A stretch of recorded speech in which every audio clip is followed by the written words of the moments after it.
العبد الذي كسب الذنوب وصدته الأماني. اس لیے بزرگوں نے اس کا اہتمام کیا. دونوں سے پناہ مانگو، مصیبت سے بھی اور معصیت سے. یہ ہے عافیت کی تشریح جو ملا علی قاری نے مشکات کی صدا میں کی. عافیت مانگو، کہتے صاحب عافیت دارین کے لیے دعا کر دیجیے. کیا مطلب؟ کہ آپ مالدار ہو جائیں اور سب بیوی بچے صحت مند رہیں اور گناہ ٹی وی چلتی رہے گھر میں. کیسا آج کل بڑی عافیت ہے. کسی نے پوچھا آپ کے گھر میں کیا؟ صاحب بڑی عافیت ہے، ٹی وی بھی ہے، ریڈیو بھی ہے، ویڈیو بھی ہے، اور کیا کیا ہے. اور صاحب کیا کہتے ہیں، بینک بیلنس بھی ہے، اور کیا کہنے ہیں صاحب ساری چیزیں، ہر قسم کی فلمیں دیکھ لو ہمارے ہاں. یہ کیا ہے؟ اس کا نام عافیت رکھا ہوا.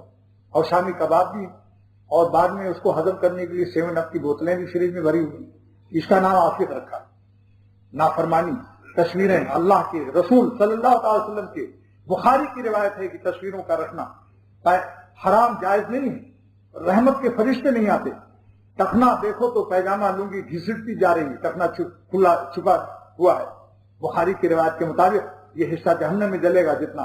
ان چیزوں کا پرواہ نہیں. ناچ گانے ہو رہے ہیں، بے پردگی ہو رہی ہے. بیوی صاحبہ کو جس مرد کو دیکھو چلا آ رہا ہے، سالی صاحب سے پردہ نہیں ہے، نظر سے نظر لڑا رہا ہے. یاد رکھو اس مسجد کے اندر بتا رہا، اسی ہفتے کا واقعہ ہے. ایک صاحب باشرہ ہیں، صورتاً داڑھی بھی ہے. انہوں نے لکھا کہ میں اپنی سالی کی محبت میں بے پردگی کی خباثت کی وجہ سے مبتلا ہوا. میرے 3 بچے ہیں. بیوی نہایت نیک صالحہ اچھی صورت والی ہے، لیکن پردہ شرعی نہ ہونے سے آج ہر وقت میرا اسی کی یاد میں دل پھنسا ہوا ہے اور میں خودکشی کرنے والا ہوں. میں نے ان سے کہا کہ ہاں. انہوں نے کہا اگر اجازت ہو تو کیا میں مل سکتا ہوں؟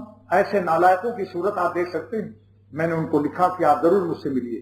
جب ملے تو میں نے ان سے کہا کہ گنہگاروں سے نفرت کرنا ہمارے بزرگوں نے نہیں سکھایا. مریضوں پر تو رحم آتا ہے. میرے قلب میں ذرا بھی تمہاری تحقیر نہیں ہے. میں اور فدا ہونے کے لیے تیار ہوں اپنے گنہگار دوستوں پر، کیونکہ ہم بھی تو گنہگار ہیں. ہم کون سے مقدس؟ لہذا یہ بتاؤ کہ تم اپنے 3 بچوں کو یتیم کرنے کے لیے اور بیوی کو بیوہ کرنے کے لیے اور اپنے ماں باپ کو ساری زندگی اس جوانی میں خودکشی کر کے ہمیشہ ان کی آنکھوں کی روشنی کو اندھیرا کرنے والے، یہ تم نے کیوں کیا ایسا؟ کیا کریں؟ دل پر میں نے ان کو نسخے بتائے. ان کا یہ عمل کرو انشاءاللہ تعالیٰ بالکل نجات مل جائے گی. اس کا تدبیر بتایا. سب علاج موجود ہے، 1 2 نہیں، کتنے الحمدللہ مریض ایسے اچھے ہو گئے. ہر چیز کا علاج موجود ہے، روحانی علاج. العبد الذي كسب الذنوب وصدته الأماني.